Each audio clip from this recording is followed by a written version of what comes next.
on, guys? So as you can tell by the title, No More Space, the topic of this video is simply just going to be my views and really just me kind of brushing on my opinion of how I feel about No More Space Call of Duty, all of them being directed towards boots on the ground. And the gameplay you're seeing in the background I felt was really fitting. I really wasn't going to use this. I was going to do a live comm with it because I'm actually really starting to like live comms. But it just turned into almost a 40+ game, and I was using the MCP, so I was like, fuck it, might as well just throw it in under a commentary. And it really does fit because it's one of the DLC maps, which I haven't uploaded this one. I've uploaded Rust, the remake, and with this one I think it's a good showcase one because it's going to show you the map. I fairly like this map. I mean, I really do. It's not the best DLC map, but it flows well. It's almost like probably you could say it's a shitty space scrapyard in a way, if you want to think it's like scrapyard, just with the scrap essence and whatnot. These guys were pretty shitty that I was playing against, and it really did help that I was using a fucking underpowered weapon sometimes, but then again I had a suppressor. And really diving into this, it felt more necessary to want to play on a space map, considering that most of this game is geared towards space. There's some boots on the ground map oriented ones, especially if you play tactical team deathmatch, which I rarely touch, but it's really a thing of, with all the space maps that are oriented with this title, it doesn't make it a bad game, but it's more to the sense of that when these next 3 titles, starting with Call of Duty World War II, when this one comes out, people are just going to start, in my opinion, forgetting about how much they hated these. And I really don't mean that in the sense that they're going to 100% completely just say fuck it and pretend these never existed. Obviously they do. But really, if we're looking back, starting with futuristic wise, it really started in Black Ops 2, but Black Ops 2 1 was one of the highest selling Call of Duty titles, and 2, people fucking thoroughly enjoy that. Hell, I love playing that game. I recently just sold my 360 though, so kind of a little harder to play it, but I'm going to be getting a newer system, so backwards compatible and all.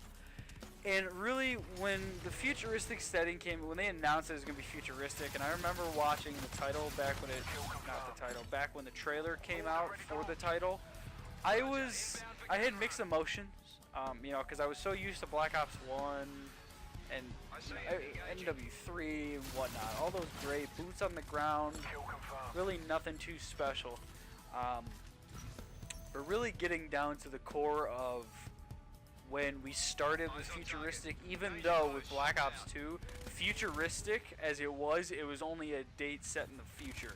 It was nothing with jetpacks or fucking flying children or whatever the fuck it's going to be in a future Call of Duty in 10 years from now. Because who knows, they might go back to space. It might happen.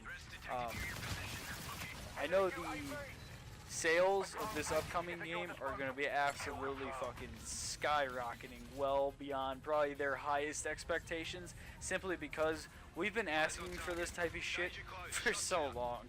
And you know, really, don't get me wrong, the space concept is one that's really cool, especially like, you know, if you're into, you know, the sci-fi type of thing.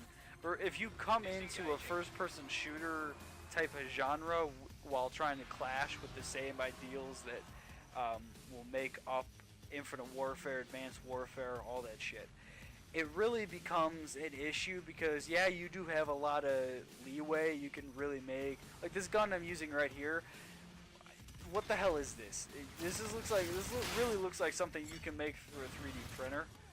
That's what I feel like when I'm using it, and it's fairly OP, and so is the other DLC weapon, which I'm fairly concerned about, simply because the older Call of Duties, if you really look at it, if they ever had any DLC weapons, which I think to my knowledge the only one that really started that was Ghost, they do make them really fucking powerful, like the Ripper from Ghost. It's in this game. I think it's called the RVR Evo, some shit like that. But it's basically a carbon fucking copy of the Ripper.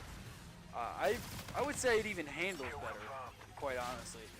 But it's one of those things where if you're gonna put DLC weapons in this already futuristic setting that a lot of people are unsettled with, a lot of people do like it, a lot of people hate it. It's one of those 50-50 type of scenarios, just about 50-50. But it really does turn into a thing of you need to be cautious, because the one DLC weapon in this game, the VPR, you could have a common variant, and it fucking shreds. It destroys the K-bar and the NV4 at range.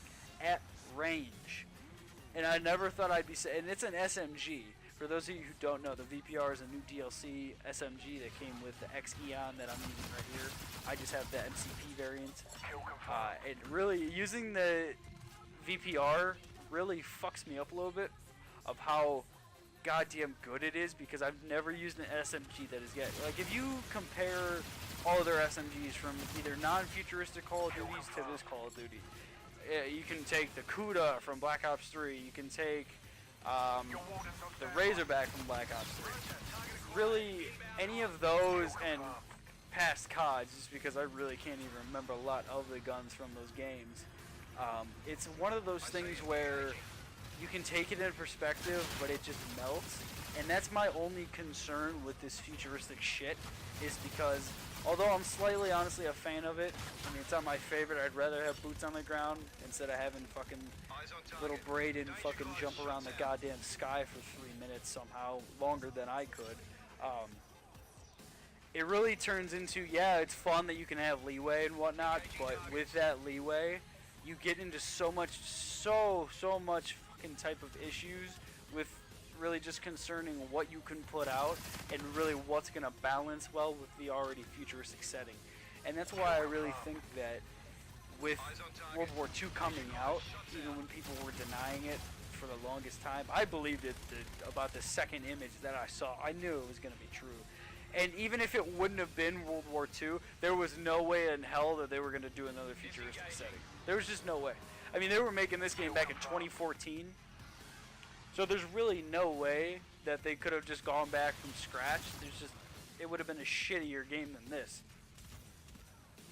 But by all means, this is not the worst Call of Duty. The two worst Call of Duties that have ever been fucking made are Ghost and Advanced Warfare. And Advanced Warfare and Ghost are set in the future. Ghost isn't too far in the future, but it's more of like a modern day type of almost pre-future type of look, if you want to look at it that way. But yeah, really my thoughts on that. I'm really hyped for World War II, and it's just about time that they come back with boots on the ground. I really did hope you guys enjoyed this video. If you want to see more commentaries like this, more in-depth look, be sure to let me know. Follow me on Twitter at Thron with 2 N's, and I will catch you guys on the next one. Peace.